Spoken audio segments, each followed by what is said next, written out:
참 이렇게 더울 수도 있습니까? 올해 이 더위 정말 지독합니다. 여러분은 어떻게 버티고 계세요? 태풍을 이렇게 기다려보기도 처음인 것 같은데 기다렸던 태풍 종다리가 오히려 폭염을 부르면서 이번 주 더 힘들다고 하고요. 그러면은 냉방기기, 특히 에어컨 있는 집들은 틀 수밖에 없습니다. 자, 전기료 그러면서 슬슬 걱정이 되지요. 현행 가정용 전기요금제에는요 누진제가 적용이 되고 있습니다. 재작년 폭염 때 누진제가 3단계로 완화가 되긴 했습니다만 청와대 국민청원 사이트에는 아예 누진제를 이번 기회에 폐지해달라 이런 청원이 쏟아지고 있는데요. 하지만 누진제를 폐지해버리면 전기 수요 이거 감당이 어려울 거다. 이 정도 조정했으면 적절하다라는 의견도 만만치가 않습니다. 오늘 이 전기료 누진제 문제 짧은 토론으로 저희가 준비를 해봤습니다. 들으시면서 여러분의 의견 보내주십시오. 먼저 가정용 전기요금 누진제 폐지하는 게 정답이다 생각하시는 분 법무법인 인강의 곽상원 변호사 연결이 돼 있습니다. 곽 변호사님 안녕하세요. 예, 안녕하세요. 곽상원입니다. 예. 한편에서는 누진제를 유지해야 된다라고 하시는 분 기다리고 계십니다. 가천대 에너지 IT학과 홍준희 교수님 안녕하세요. 네, 안녕하세요. 홍준입니다. 홍 교수님은 지금 집이세요? 예, 집입니다. 에어컨 틀고 계세요? 아침에는 좀 자제하고 있죠. 아침에는 자제하세요. 네. 곽상원 변호사님. 예. 예, 곽 변호사님은 지금 어떠십니까? 저희는 집에 아이들이 많아가지고요. 예. 에어컨을 틀고 자고 있습니다. 지금도 틀고 계시는 중이고. 그 아이들이 자야 되니까. 아이들이 자야 되니까. 예, 저는 아이가 셋입니다. 그러시군요. 현실적인 예. 얘기를 지금 해주셨어요. 사실 밤사이에 껐다 켰다 하느라 제대로 못 잤다는 분들도 많은 게 지금 현실인데. 먼저 홍준희 교수님. 네네. 지난 2016년에 누진제가 한 차례 완화가 됐잖아요. 그렇죠. 6단계에서 3단계로. 예. 완화 전하고 완화 후를 좀 비교를 해보면 이게 얼마나 전기요금의 차이가 있습니까? 예를 들어서 요즘같이 더울 때 하루 한 10시간씩 튼다. 네네. 라고 할 경우에 그때하고 지금하고 얼마나 차이가 납니까? 10시간씩 정도 틀면은 예. 예전에는 한 20만 원도 넘게 내셨을 거예요. 근데 지금은 대체로 에어컨으로 인해서 추가되는 요금이 예. 한 8만 원에서 10만 원 정도 사이. 그러니까 기존에 이제 쓰는 거는 쓰는 거고 네네. 에어컨을 그 정도 틀어서 추가되는 금액이 예전에 예. 누진제 6단계일 때는 20만 원 20만 원 이상 이었을 텐데 예. 지금은 아마 8만 원에서 10만 원 정도. 이게 이제 기계마다 조금 달라서 그런데요. 예. 8만 원에서 10만 원이에요? 이거 근데 네. 보도가 나오기로는 17만 원까지도 얘기가 나오던데. 그 예산을 쫓아서 해봤는데요. 예. 이제 그런 계산은 에어컨이 항상 100%로 예. 이제 소비 전력을 최대로 한다는 가정인데 최근 에어컨들은 되게 스마트해져서 처음에 킬 때는 전력 소비량이 많고 예. 어느 정도 안정화된 다음에는 상당한 양의 전력 소비량을 줄여서 그런 계산 방식에는 좀 오차가 있었던 것 같습니다. 스마트 에어컨일 경우에는 그렇다? 인공지능 에어컨? 인버터가 장착된 최근의 에어컨들은 예. 다 그런 성능을 가지고 있습니다. 근데 인버터 최신 인공지능 에어컨 가지고 있는 집들이 그렇게 많지가 않아서요. 아니요. 인공지능이 아니고요. 예. 그냥 기본적으로 국가에서 에너지 효율 관리를 하기 때문에 예. 그러니까 한 5년 이전에 사신 에어컨이라도 그런 기능들은 다 가지고 있죠. 많이들 있습니까? 알겠습니다. 네. 지금 이제 가격으로 비교했을 때는 조금 차이가 있을 수는 있는데 제가 네. 조금 더 정확하게 말씀을 드리면 6단계일 때는 요금 1단계하고 6단계를 쓰는 가구 사이에 11.7배 차이가 났다면 지금은 1단계하고 3단계 사이에 총 3배 정도 차이가 나는 구조입니다, 여러분. 이렇게 되어 있는 상황. 그것을요. 이제 누진제를 정확하게 말씀 올리자면 예. 현재 기준으로 3단계인데요. 예. 2단계가 기준점입니다. 예. 그게 이제 정상적인 요금이고 음흠. 그보다 많이 쓰시면 이제 화석연료라든지 지구환경에 대한 것들을 생각을 해서 예. 조금 높게 받고요. 그보다 덜 쓰시면 한 40%나 50% 감면해주는. 그러니까 누진제는 가운데 구간을 기준으로 해서 예. 고소득층이나 이제 에너지 많이 소비하는 계층한테는 높여받고 예. 이제 저소득층이나 아껴 쓰시는 분들에게 낮춰받는 그런 구조인 거죠. 자, 곽상원 변호사님. 예. 6단계에서 3단계 정도로 조정해줬으면 이 정도면 괜찮은 거 아니냐라는 의견들도 있는데 아예 폐지하자고 하세요. 누진 요금제라는 것은 원래 기본 단계 요금이 있는 것이고요. 지금 홍 교수님께서 말씀하신 거는 중간 단계 요금이 평균이라고 말씀하셨는데 예. 그것은 이해가 잘못되신 것입니다. 누진이라는 것은 뭐냐면 1단계가 기본 요금이고 기초 요금인 것이고 예. 그에 더해서 사용량에 따라 요금을 증가시키는 구조예요.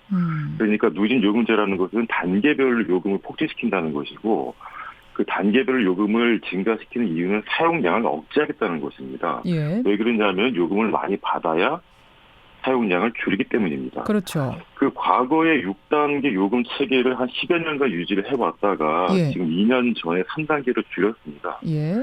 그것은 국민들이 많이 이게 그 불평을 하시고 부당하다는 그러한 의견들이 많았기 때문입니다. 예. 그런데 기본적으로 관점을 조금 달리 한번 해보죠. 예. 6단계 요금제고 그 1단계 요금과 6단계 요금이 11.7배라는 것이었고 예. 지금 현재는 3단계 요금제고 1단계와 3단계의 누진율이 3배라는 것이에요. 예, 맞습니다. 자, 그러면 제가 이렇게 비유를 드리겠습니다. 원래 단계가 없을 수도 있는데 지금 3단계를 두었던가 6단계를 둔 것이죠. 그렇죠. 비율을 드리자면 예. 6대를 때리다가 3대를 때리는 것에 불과한 것입니다. 원래 때리지 않아도 되는 것입니다. 하하, 원래 안 때려도 되는 것을 예전에는 6대 때렸다면 지금은 3대 때리는 건데 3대로 3대 맞으니까 난 괜찮아라고 생각을 해야 되느냐 이 얘기신 거예요. 전혀 그런 게 아니고요. 이제 자, 그런 종류의 말씀들 때문에 홍 교수님이신가요? 지금 말씀하시는 분이? 예. 그런 종류의 말씀들 때문에 자꾸 국민들께 이렇게 감성적인 이렇게 부담을 드리는 건데요. 가령 전기를 생산해서 이렇게 국민들한테 서비스하기 위해서는 이제 원가라는 개념이 있지 않습니까? 원가 있죠. 이제 그런 정도 수준에서 봤을 때는 현재 2단계 요금이 기준인 거예요. 예. 그러니까 우리나라 누진제를 정확하게 이해하자면 온당하게 받아야 되는 요금 수준을 2단계 정도로 설정을 하고 그거보다 많이 쓰면 1.7배, 그러니까 70% 부과금을 더 내도록 하고. 자, 여기서요, 잠깐만요. 네네. 이 부분에서 두 분의 의견이 좀 갈리시는 것 같아요. 곽 변호사님. 그러니까 아니, 원래 원가 기준이 그거는 2단계다. 이제 숫자로 확인해 보시면 되는 거죠. 그러니까 한전의 발전 원가라고 하는 예. 그 수준보다 예. 1단계 요금이 낮은지 높은지만 확인하면 되시는 거예요. 여기에 대해서 그럼 답변을 좀 듣고 갈까요? 곽 변호사님 어떻습니까? 2단계 정도는 받아야지 원래가 정상이다. 원가다. 자, 원가라는 것에 대해서 지금 아주 많은 논란이 있는데요. 예. 지금 그 한전이 전기 요금 규정을 만들 때 산자부에 제출하는 것이 전기요금 산정 보고서입니다. 예. 전기요금 산정 보고서에는 원래 법령의 규정상으로는 각 용도별 원가가 기재가 돼 있어야 되고 그 원가를 뒷받침하는 회계 자료가 첨부되어 있어야 됩니다. 예. 그런데 전기요금 산정 보고서에는 용도별, 즉 산업용, 일반용, 주택용 각 용도별 원가 규정이 전혀 첨부되어 있지 않아요.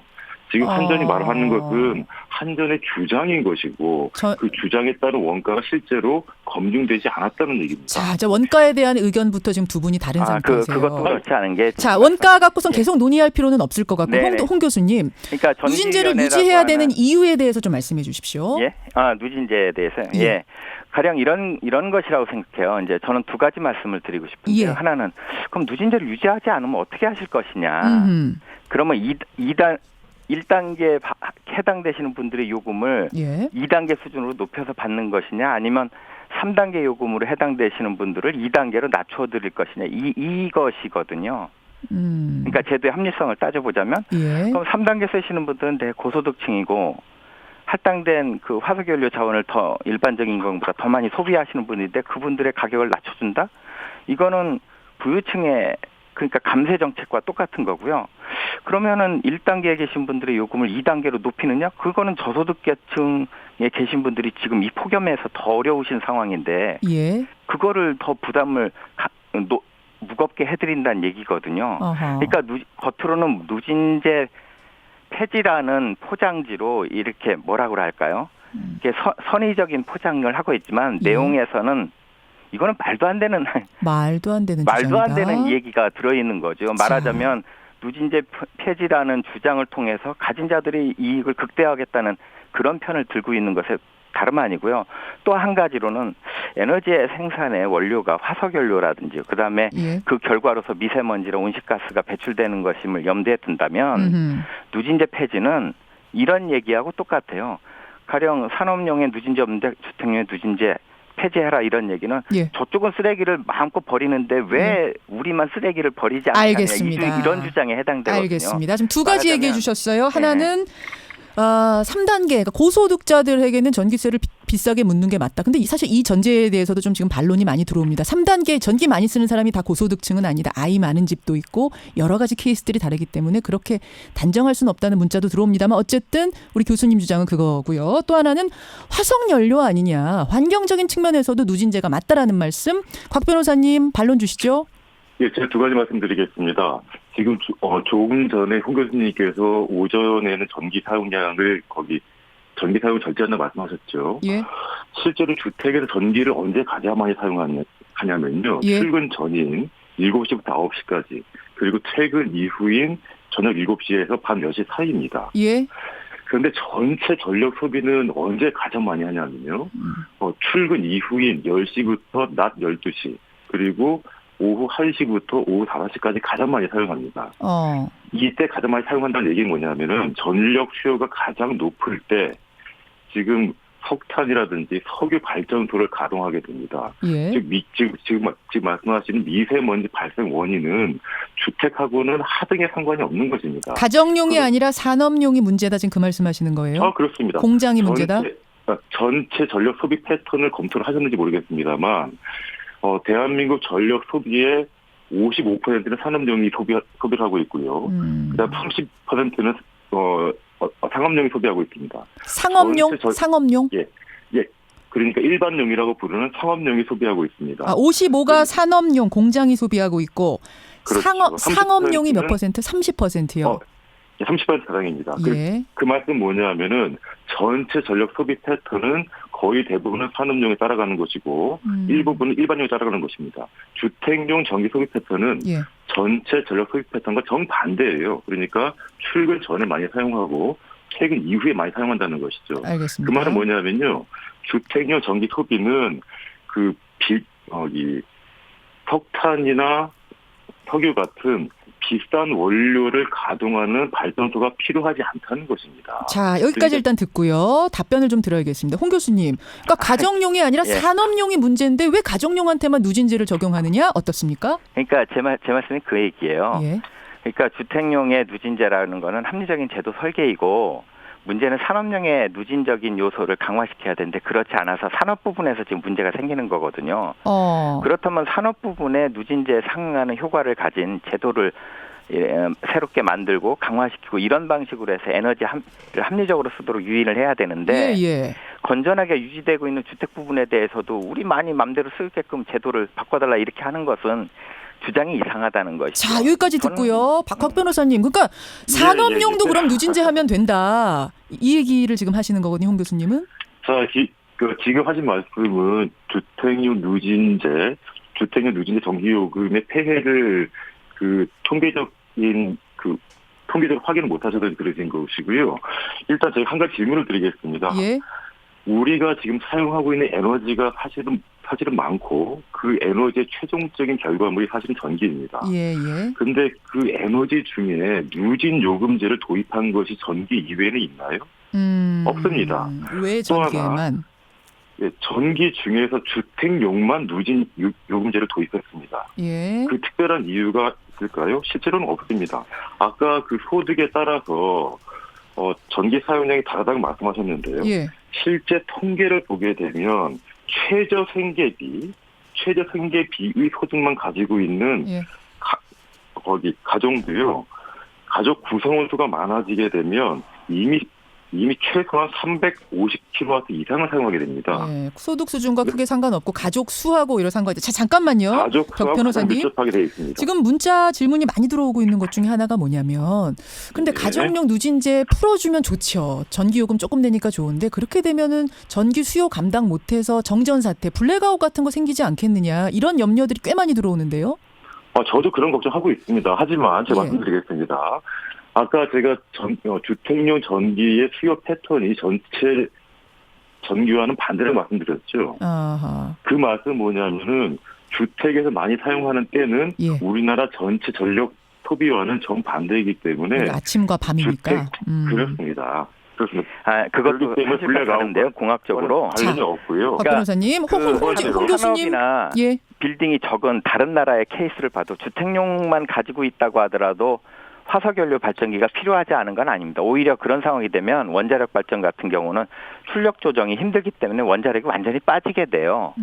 기본적으로 수요의 베이스라인, 즉 기조 수요라는 것이 있어야 원자력 같은 효율 높은 이제 그 발전기가 들어오는 거고요. 예. 신재생 에너지가 들어오게 되는 것도 베이스라인이 확보가 되어 있어야 전체 전력 계통에 정전이 없이, 즉 기술적인 이유로 해서 안정적으로 돌아가는 것이고, 주택용 수요만 너무 이렇게 그러니까 100% 주택용 수요가 있는 상황을 가정하고 말씀하시는데, 그럴 경우는 기술적으로 기름 보일러로 움직이는 발전기를 써야 되는 상황이 올지도 모릅니다. 그러니까 지금 제대로 이렇게 이해를 못 하시기 때문에 나오시는 말씀이고요. 그다음에 박 변호사님은 이해하셨다 그러는데 를 하는 이유는 그 부분은 평균적인 소비를 이렇게 계량화하기 쉽기 때문에 누진제 설계가 가능해서 그렇게 하는 것이고, 산업이나 이제 상업용 건물에 대해서는 업종에 따라서 전력 소비의 패턴이 상이하기 때문에 표준을 설정할 수가 없고, 표준을 설정하지 못하니까 징벌적인 요금도 못하고 할인 요금도 적용을 못하는 것이죠. 그래서 산업용과 일반용에 대해서는 온실가스 총량 배출이라든지 피크 전력 수요 제어라든지 하는 다른 수단을 통해서 누진제 효과를 내는 그런 정책적인 고려가 가고 있습니다. 마지막으로 하나 더 말씀드리고 싶은 게 이제 여러분이 사시는 단일 가구가 있잖아요. 그런 경우에 그다음 저소득 계층에 대해서 한전이 이제 에너지 바우처 제도라든지 그다음에 주택 구성원 수가 많을 경우에 해당되는 이 할인 제도라든지 이런 제도들을 보완적으로 실시를 해서 이렇게 대책을 강구하고 있고, 다만 아쉬운 건 그런 이제 보완적인 대책을 더 강구해야 된다는 점과, 올해같이 특별한 폭염의 상황은 재난이니까 재난의 경우에는 국가가 조금 더 조치를 해줘야 되는 거죠. 이런 알겠습니다. 정도 말씀드리고 싶습니다. 교수님은 폐지는 안 된다. 이거 환경을 생각해서라도 유지하는 선에서 보완책을 생각하자는 말씀이시고, 박 변호사님 마무리 발언 20초요. 실제 누진 요금제가 적용되는 것은 기초생활수급자의 경우에도 97% 이상입니다. 기초생활수급자는 가장 가난하신 분들이고요. 이미 누진 요금제 때문에 피해를 더 많이 입고 있는 것입니다. 지금 각종 보완책들이나 한시적 완화들을 말씀하시는데 처음부터 누진 요금제가 존재하지 않는다면, 누진 요금제는 이론적으로 수요 억제를 위해서 과다한 요금을 부과하는 것인데요. 그런 제도를 두지 않는다면 그 보완 제도도 필요가 없게 되는 것입니다.